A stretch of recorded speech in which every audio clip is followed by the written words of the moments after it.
Assalamualaikum warahmatullahi wabarakatuh. Alhamdulillah. Alhamdulillahi nahmaduhu wa nasta'inuhu wa nastaghfiruh wa na'udzu billahi min syururi anfusina wa min sayyiati a'malina.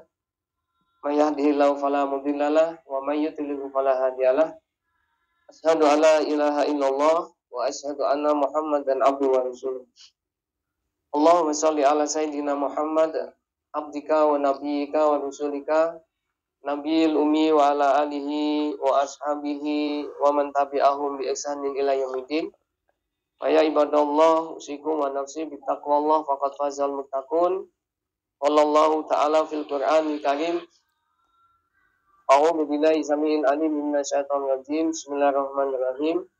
Ya ayyuhalladzina amanu ittaqullaha haqqa tuqatih wa la tamutunna illa wa antum muslimun.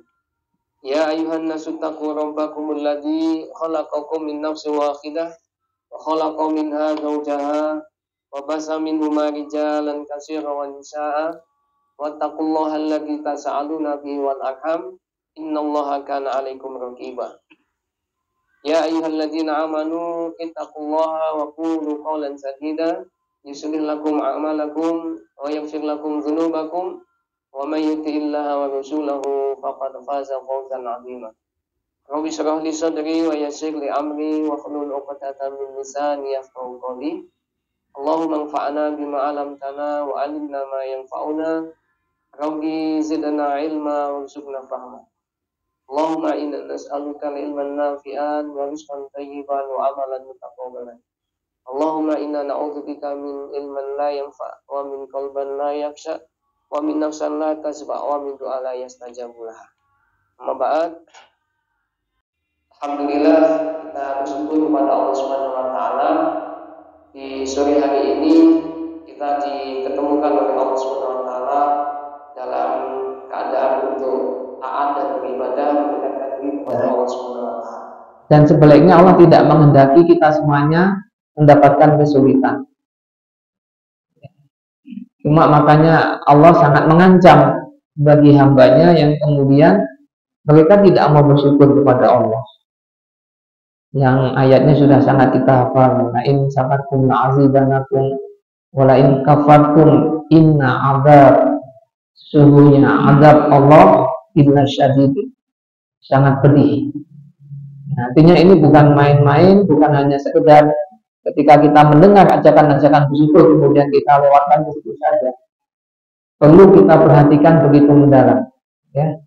Sampai-sampai kita diajarkan oleh Nabi Sulaiman yang mendapatkan kenikmatan luar biasa dengan kelebihan-kelebihannya sampai bisa menggerakkan angin, sampai kemudian juga bisa berbicara dengan hewan, ya. Tapi bukan yang dulu di orang dari Bali bawa kelenteng yang bisa menggerakkan hujan, bukan seperti itu, ya. Sampai Nabi Sulaiman itu mengatakan ada min fadli rabbi, semua yang dia dapatkan, dia peroleh itu semata-mata karunia dari Allah Subhanahu wa taala. Dia baluakum asakfur am askur am akfur. Itu semuanya Allah berikan sebagai karunia dari Allah hanya untuk menguji siapa di antara kita yang mendapatkan begitu banyak kenikmatan itu askur, dia mau bersyukur kepada Allah, am akfur, apakah mereka itu kufur kepada Allah. Man kana yaskara linafsihi man kana kafara fa inna rabbi ghaniyyun karim. Barang siapa dia yang mau bersyukur, man kana sakara fa inna yaskuru li nafsihi. Kalau dia itu mau bersyukur kepada Allah, sesungguhnya syukur itu akan balik kepada dirinya sendiri. Dan begitu juga sebaliknya, ketika dia itu tidak mau bersyukur, kufur kepada apa yang telah Allah karuniakan kepada dirinya, maka nggak ngaruh sama sekali bagi Allah. Rabbi ghaniyyun karim. Maka ketika kita mau bersyukur, sesungguhnya Allah itu akan memberikan beberapa hal terhadap kita orang-orang yang bersyukur dengan sungguh-sungguh syukurnya.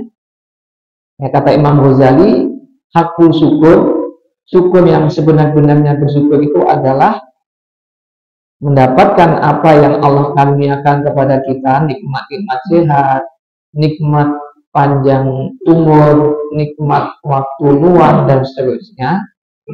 Itu semuanya kita kembalikan kepada yang menghendaki memiliki nikmat itu tadi. Kalau kita diberikan kenikmatan sehat, Allah menghendaki supaya kemudian kita itu mudah beribadah. Kalau kita mendapatkan nikmat sehat kemudian benar-benar ngaku syukur, ya sehat kita gunakan untuk beribadah kepada Allah. Kalau kita mendapatkan nikmat waktu luang, kalau kita memang betul-betul bersyukur dengan waktu luang itu, ya kita jadikan waktu luang itu kita isi dengan ketaatan dan mendekat kepada Allah. Itulah hakul syukur, kata Imam Ghazali. Bibir kita, lisan kita nggak pernah lepas dari hamdalah, bentuk lisan dengan pujian bersyukur kepada Allah. Alhamdulillah, aku syukani, alhamdulillah, aku syukur gitu ya. Tapi sabun wayah sholat yang nggak tahu, ke masjid juga nggak pernah.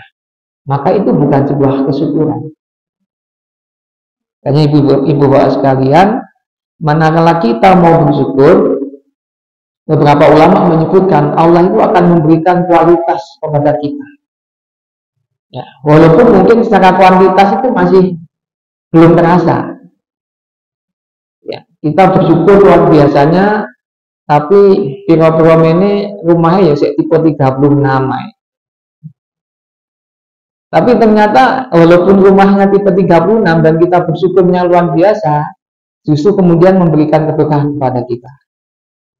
Maka kualitas pertama yang Allah akan berikan kepada orang yang syukurnya benar-benar syukur, maka dia akan mendapatkan harta yang mengawetkan, bukan harta yang merusak. Ini yang pertama, Pak. Secara kualitas itu ya. Harta itu kan ada dua, harta yang merusak dan harta yang mengawetkan. Harta yang mengawetkan itu ya kita dapat 100.000 misalkan, atau 3 juta misalkan. Tapi anak-anak kita, istri-istri kita, rumah tangga kita itu manut-manut ya, senantiasa terus memberikan keberkahan kepada kita. Tapi kalau kita itu mendapatkan harta yang merusak dan tidak mengawetkan, maka oleh 1 miliar itu nih, tapi bojone selingkuh, anak-anaknya angel tatanani. Pilih mundi Pak, 1 miliar napa 3 juta. Nah, 1 miliar ning anak-anaknya manut. Itu ya. Itu yang pertama, Pak. Kualitas harta, kita akan diberikan harta yang apa istilahnya tadi, mengawetkan, tidak merusak. Kalau kita betul-betul bersyukur, ini para ulama menyebutkan seperti itu. Hanya dulu pernah kita sampaikan, ada seseorang yang dia itu kerjanya hanya dodolan buku. Dia rumah kontrakan di Bekasi. Istri 1, anak 3, ngontrak. Sing nyambut gawe cuma bapake. Hanya dodolan buku berbekalkan HP jadi. Mendapatkan informasi SMS di sana tempat ngaji, akad pagi di sana lagi tempat. Nanti dari satu tempat ke tempat lain, setiap pagi dia itu menata dagangannya, buku-buku itu di atas jok sepeda motor. Sepeda motornya ampun dan nggak omong ya. Sepeda motornya mereknya Kimco warna merah. Bisa ya Kimco. Itu sepeda motor nggak dipasang di tengah jalan 24 jam nggak ono sing meli. Sampai ustaznya ngomong, antum di Bekasi 1 istri 3 anak kontrak, cuma penghasilannya berapa biasanya? Iya, ada kadang 50.000, kadang 100.000. Itu kinten-kinten jenengan gitu Pak di Bekasi loh. Bersyukur atau bersabar? Bersyukur mau bersabar ya. Sama ustaznya mengatakan, ya akhi, antum bersabar ya. Tapi apa jawabannya si Fulan tadi? Ya Ustaz, saya harus bersyukur. Loh, antum itu kayak gini, saya nasihati supaya antum itu bersabar. Enggak Ustaz, saya harus bersyukur. Sampai engkel-engkelan Ustaz sama si Fulan tadi. Ya udahlah, Ustaznya ngalah. Kalau memang antum nggak bisa dinasihati untuk bersabar, dan kau mengatakan tetap bersyukur, apa yang menjadikan kau sebab? Bahwasanya kau tetap saja mau bersyukur. Ya Ustaz, bagaimana saya tidak bersyukur? Ya, tiap pagi saya dibangunkan oleh Allah, kemudian harus berangkat dari majelis taklim ke majelis taklim berikutnya, dan senantiasa saat itulah tawakal saya kepada Allah itu luar biasa 100%. Saumpama ora dibangunkan kayak gini, ya, kayak Pak Permadi pas jadi pegawai, sak bulane mlebu oleh gaji. Itu tawakalnya piye kan? Nah, beliau mengatakan itu, artinya keberkahan walaupun kondisinya kayak gitu. Mau urut dewi itu nggak masalah, tapi dia dengan 3 anak 1 istri, mungkin dianya bisa nerima 3 anaknya itu loh Pak, sama 1 istrinya itu loh Pak.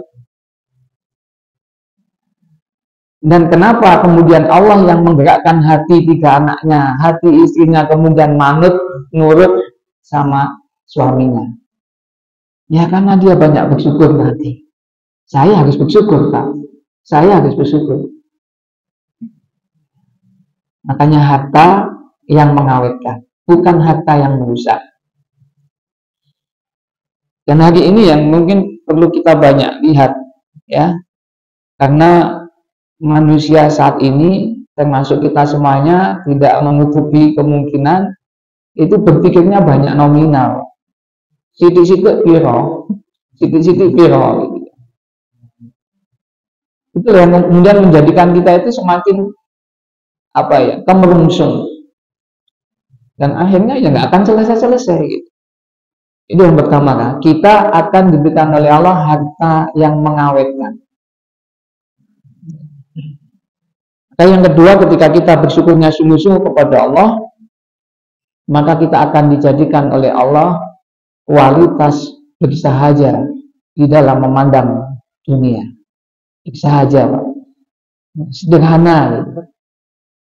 Bukan berarti kemudian kita pasrah bongkoan, tidak belum nyambut gawe, ongkang-ongkang kaki, tidak gitu, itu juga salah. Bagaimana kemudian Rasulullah itu mengingatkan, ya kalau kalian itu memandang dunia bersahaja, maka tawakalah kalian dalam bekerja mengejar dunia itu sebagaimana burung, gitu kan? Burung itu berangkat dari sarangnya dalam keadaan perut kosong di pagi hari. Kemudian bekerja, nanti kembalinya sore hari sudah dalam keadaan membawa makanan untuk anak-anaknya. Itu bersahaja. Saat niki budal jam 7 bengi, jam 7 esuk, mulai jam sampai jam 1 bengi, jam 2 bengi nyambut gawe. Nah, itu bersahaja. Ini makanya bagaimana tawakal kita diajarkan oleh Rasulullah itu sebagaimana tawakalnya guru. Dan ketika kita bersyukur kepada Allah, ya sudah.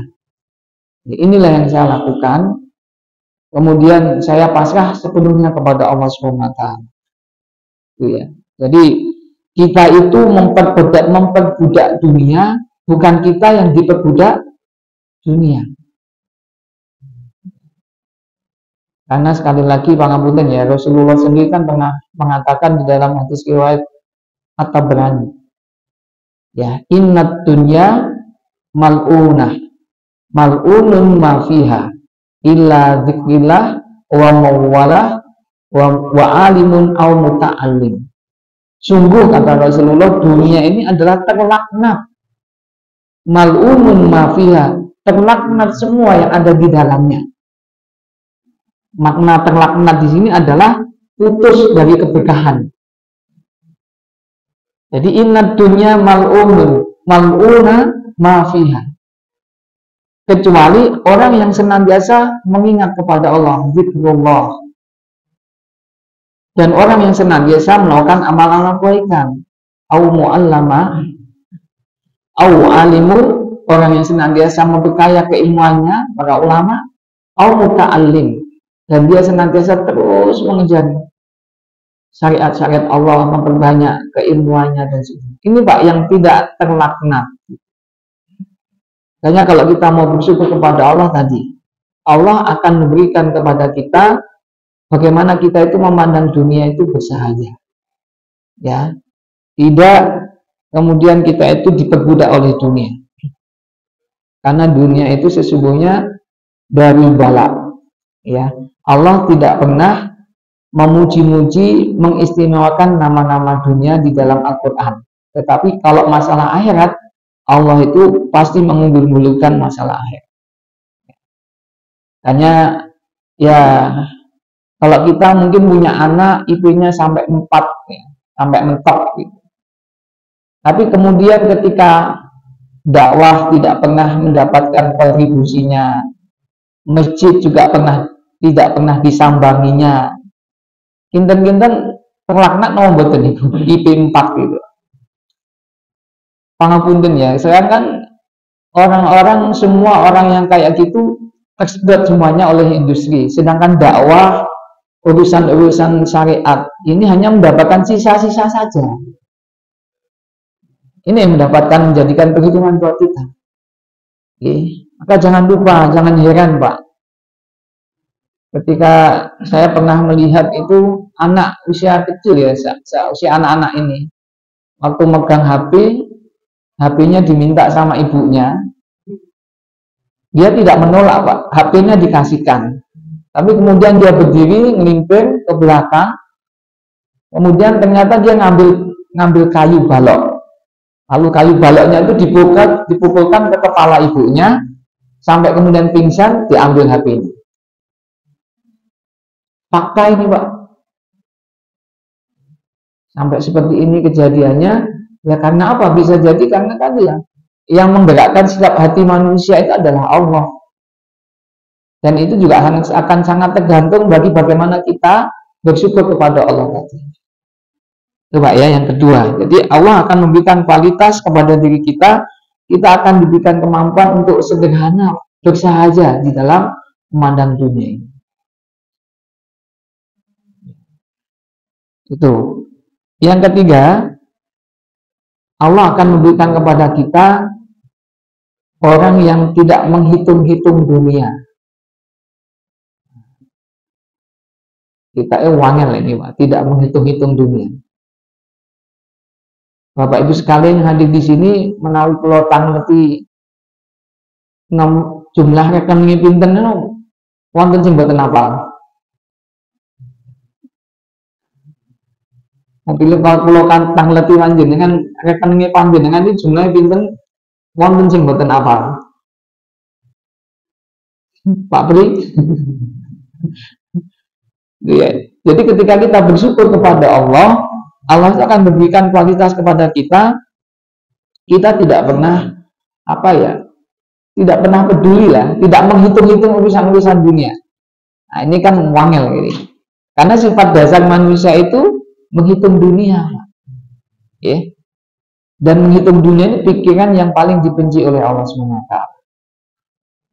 Jadi yang dibenci oleh Allah itu bukan pikiran-pikiran yang dosa, maksiat, mesum, tapi termasuk berpikir tentang menghitung-hitung dunia. Itu pikiran yang dibenci oleh Allah SWT.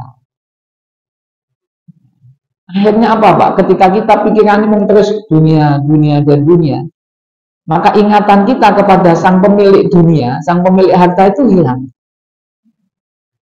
Pikiran kita kepada Allah itu hilang. Karena yang kita pikirkan hanya ngitung-ngitung tadi.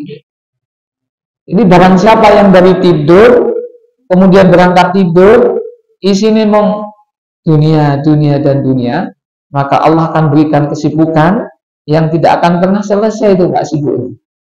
Allah akan berikan angan-angan yang tidak pernah tercukupi Pak, angan-angan itu.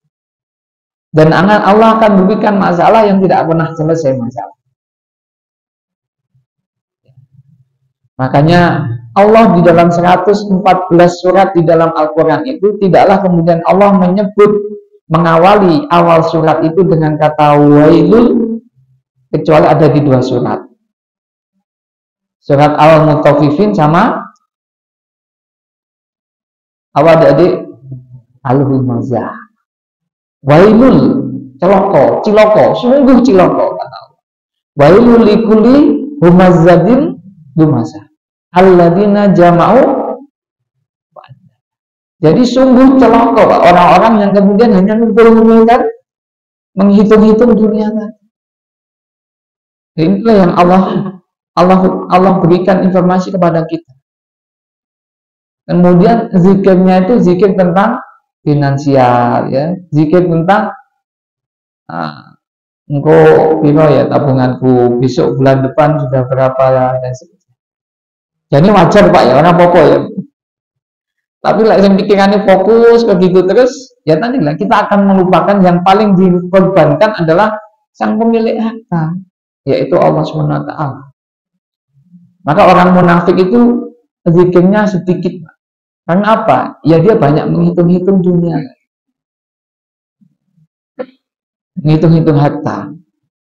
Bukan berarti kita tidak perlu ikhtiar ya, berusaha enggak. Ikhtiar tetap dilakukan, tapi setelah itu ya jangan termabukkan oleh hitung-hitungan harta dunia tadi. Karena sifat harta itu Bapak Ibu sekalian, itu semakin dikumpulkan akan semakin dia merusak. Itu sifat harta.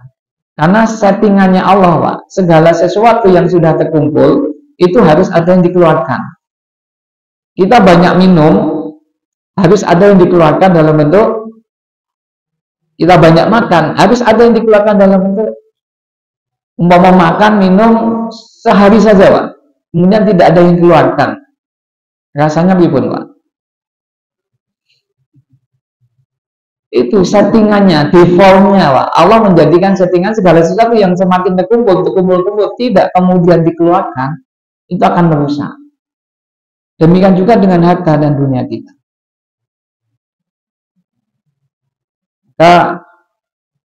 Kita kalau sudah menghitung itu, kita tidak pernah berpikir Pak, kalau hafalan kita itu sudah hilang, sudah kurang. Kita cuek Pak. Tapi kalau harta hitung-hitungan kita sudah berkurang, kita kebingungan. Ya, terus berpikir bagaimana nambahnya dan seterusnya. Itu Pak, kualitas ketiga yang Allah berikan bagi kita ketika kita itu betul-betul bersyukur kepada Allah. Kita akan tidak dijadikan oleh Allah orang yang tergila-gila, menghitung dan menghitung. Dan yang keempat, ketika kita mau bersyukur kepada Allah Subhanahu wa taala, maka Allah akan memberikan kepada kita rasa kecukupan. Tidaklah ada kegembiraan, kesedihan, kecuali kalau urusan-urusan itu terkait dengan akhirat. Kalau akhiratnya hilang, betul-betul sedih. Kalau akhiratnya mendapatkan ketenangan, kebaikan, dia betul-betul gembira. Karena dengan itulah kemudian Allah memberikan kecukupan. Bukan sebaliknya. Ketika dunia mungkin dikurangi oleh Allah dan seterusnya, tidak ada kesedihan. Merasa biasa-biasa saja. Yang menyiksa itu bukan kefakiran, tapi yang menyiksa itu adalah rasa kekurangan. Ya, walaupun Rasulullah mengatakan kadal fakru ayakunal kufra. Sesungguhnya kefakiran itu mendekati daripada kekufuran. Tapi ternyata yang menyiksa diri kita itu bukan kefakiran, tapi karena rasa kurang. Kata Rasulullah, manusia itu kalau diberikan satu gunung emas, maka dia akan menginginkan gunung emas yang kedua. Kalau sudah mendapatkan gunung emas yang kedua, maka dia pengen mendapatkan lagi gunung emas yang ketiga. Sampai kemudian tanahlah yang bisa menjawab. Sampai kemudian kematianlah yang kemudian bisa menghentikan sifat manusia yang seperti ini ya, ajakan syukur. Maka syukur ini, ajakan syukur ini adalah perlu kita dalami begitu mendalam. Jangan dianggap ya biasa-biasa saja. Sampai-sampai Allah mengingatkan ma yaf'alullahu bi'adabikum in syakartum wa amantum. Sungguh kalau kita itu mau betul-betul bersyukur kepada Allah, Allah itu akan melepaskan diri kita dari azab. Ma yaf'alullahu bi'adabikum. Sungguh Allah tidak akan pernah mengazab bagi hambaku yang kemudian dia mau bersyukur kepada. Ini ibu bapak sekalian, mukadimah bersyukur. Ada 4 hal tadi kekhususan akan Allah berikan kepada kita. Dalam waktu yang tidak lama ini saya ingin mengingatkan kepada diri kita ketika sang pendamping setia Rasulullah SAW yang bernama Anas bin Malik. Dia ajudan lah atau sekretarisnya Rasulullah yang setiap saat dia mendampingi kemana saja Rasulullah, bahkan sampai Rasulullah masuk pintu rumah beliau sampai masih menunggu di depan pintu rumah beliau. Beliau itu termasuk sahabat yang dalam tanda kutip dinilai kurang ya, karena beliau itu bermalamnya itu tidurnya itu di emperan masjidnya Nabawi, dan bertahun-tahun beliau mendampingi Rasulullah SAW.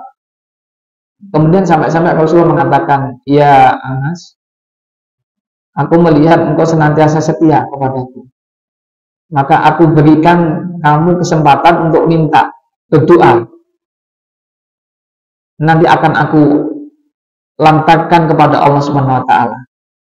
Kinten-kinten nek doa ngeten iki makbul napa mboten?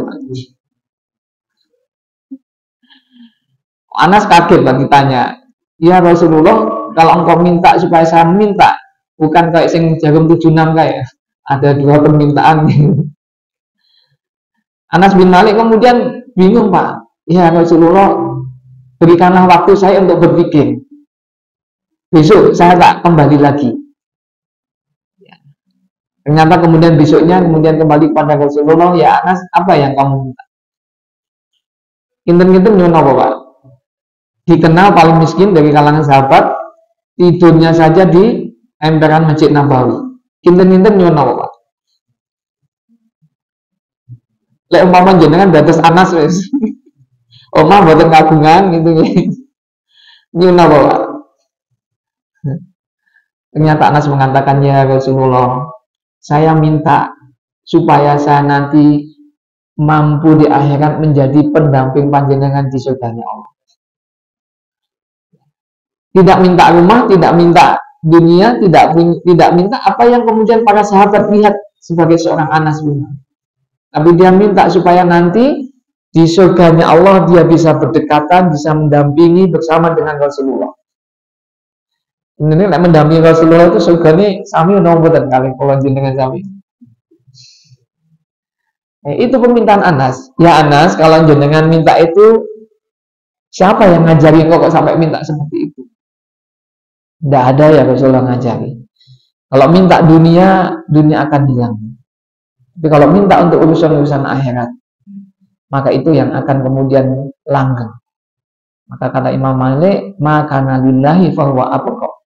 Kalau semuanya itu sudah kita kaitkan dengan urusannya Allah, maka semuanya akan abqa, langgeng, bertahan, tidak akan singna. Maka kemudian Rasulullah menjawab, kalau engkau memang minta itu ya Anas, maka tolong aku, bantu aku supaya kamu banyak memperbanyak sujud.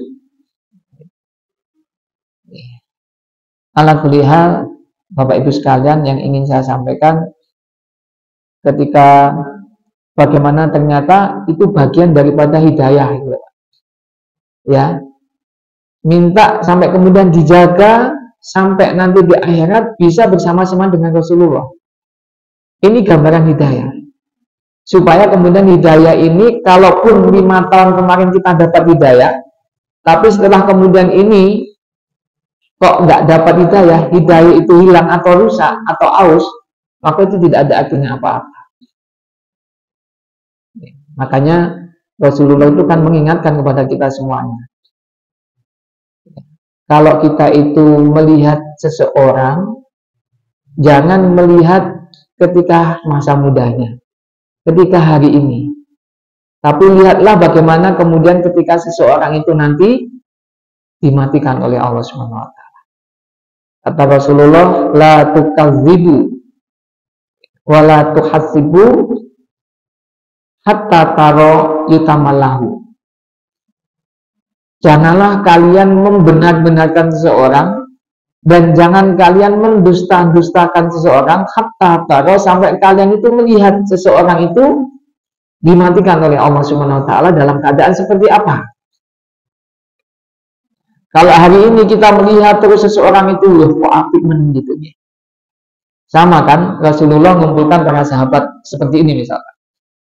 Kemudian Rasulullah bertanya, "Wahai sahabat sekalian,